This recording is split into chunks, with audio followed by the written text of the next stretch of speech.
Hello everyone, welcome to this course of Automotive Manufacturing Process and Technology. Myself, Vimal Salot from LJ Institute of Engineering and Technology. In this session, we are going to discuss about construction and working of the lathe machine. Let's start with the construction of the machine. First of all, let's see the different component parts of this machine. Here, a photographic view of lathe machine is given. And now let's see what are the different components and what is the function of each and every part of this machine. Here you can see it is a bed. This component is generally made of cast iron, and whenever any cutting action is taking place, tremendous cutting forces and pressure is developed. All this pressure is transferred to the foundation through this bed. So it is very necessary that it should have a very good strength and it should be able to resist or prevent the deflection because of the cutting forces. It has two ways, inner ways and outer ways. Top surface of this bed is machined accurately and it consists of two ways, that is inner ways and outer guide ways. On left hand side of this bed, headstock is mounted. It is the assembly which comprises of different gears having different number of teeth. We can select the required speed by changing or by shifting the lever position as these are shown here. So we can get different speeds as per our requirement. At the front part of this headstock, this component is shown and it is known as the spindle. In spindle, chuck is mounted, or any work holding devices like faceplate can also be mounted on the spindle, and the required rotational speed is given to the workpiece. On the right hand side of this machine, tailstock is mounted. This component is movable component. Headstock is a fixed component, whereas tailstock is a movable component. It can move on the guideways of this bed, and we can clamp it or we can fix it at the required position. Whenever length of the workpiece is more, it is necessary to support the other end of the workpiece to prevent the deflection which may be caused by the cutting forces. So other end of the workpiece is supported by this tailstock. This assembly is known as the carriage assembly, and it comprises of saddle, apron, cross slide, compound slide and tool post. So these are the different components of this machine. Here you can see it is a lead screw. Lead screw is generally used when cutting operation, thread cutting operation is to be done on this machine, and this component is known as the feed rod, which is useful to provide the automatic feed to the carriage assembly. Now let's see all these parts in somewhat details. So it is a headstock assembly, and it is a spindle which is mounted on these two bearings. Spindle is rotated at the required speed. So here primary motion is the rotational movement. Cutting piece, workpiece is given rotary movement. This spindle is inside this headstock assembly, and the front part of the spindle is having threads. So on these threads, work holding devices can be mounted. So it is a work holding devices. They are shown here. It is a 3-jaw chuck, and it consists of 3 jaws, first, second and 3. These are the jaws, and all the jaws are movable. Here this key is shown. By inserting this key in this hole, and when we rotate this key, these jaws can move simultaneously. So it is also known as the self-centering chuck because all the jaws are moving simultaneously. It is another type of the chuck, and it is known as the 4-jaw chuck.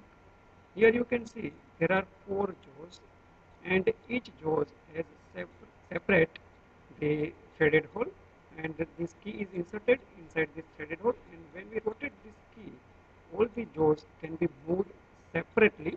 So it is a 4-jaw independent chuck, as all the jaws are moving separately independently.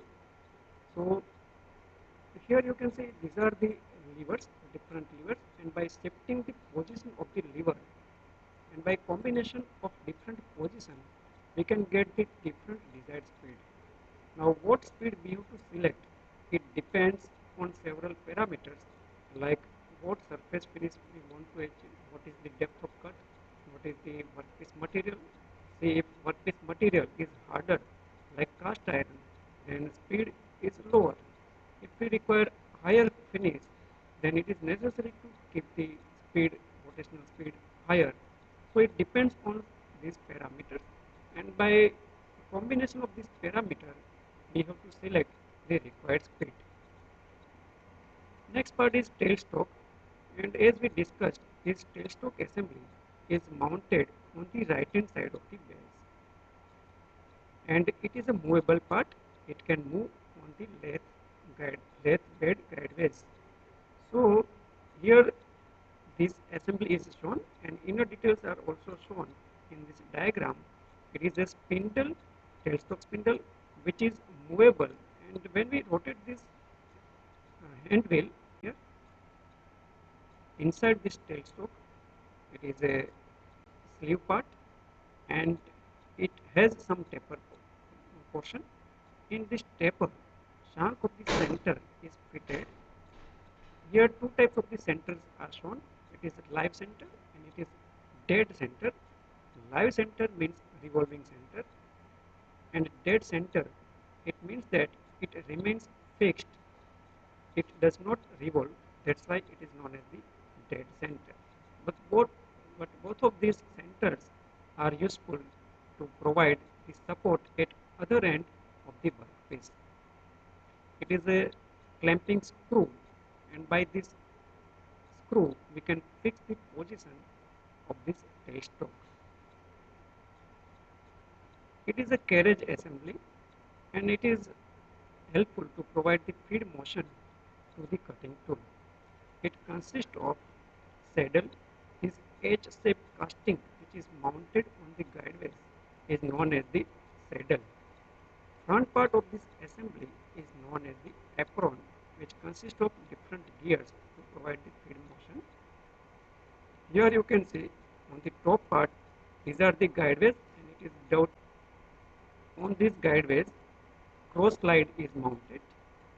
By this hand wheel, we can provide the cross feed to the cutting tool.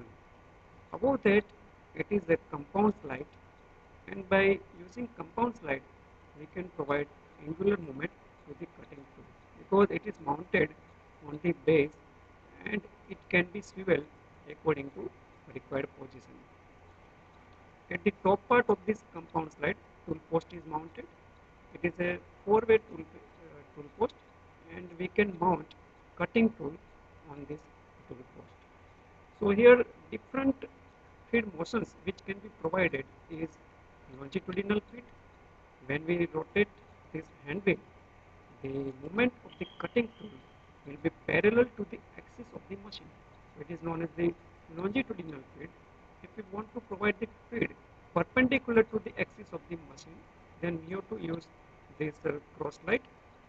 When we rotate this hand wheel, it will move in a direction perpendicular to the axis of the machine.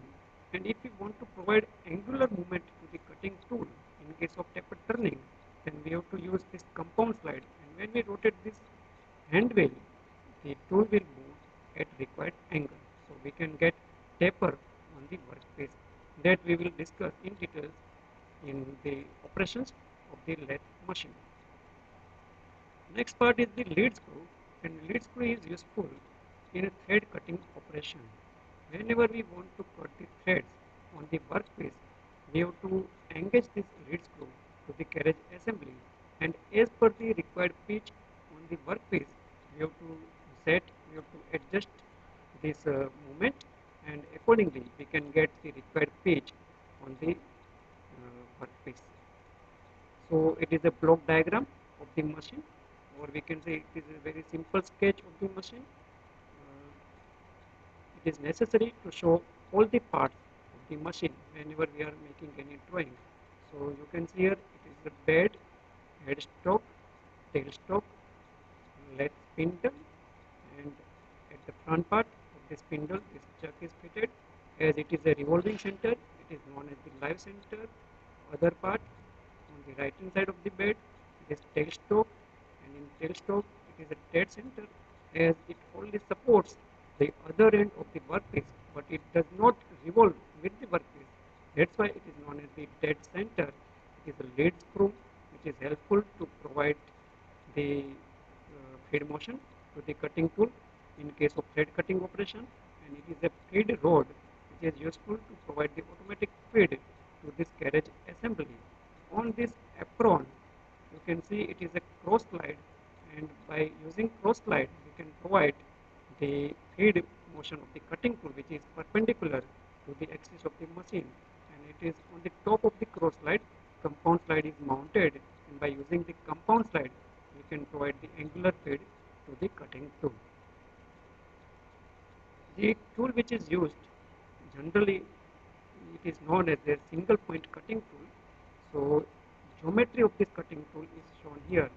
It is a, here you can see it is a back rack angle by which the this lip angle is created, and the cutting action can be initiated with the help of this geometry. It is known as a single point cutting tool.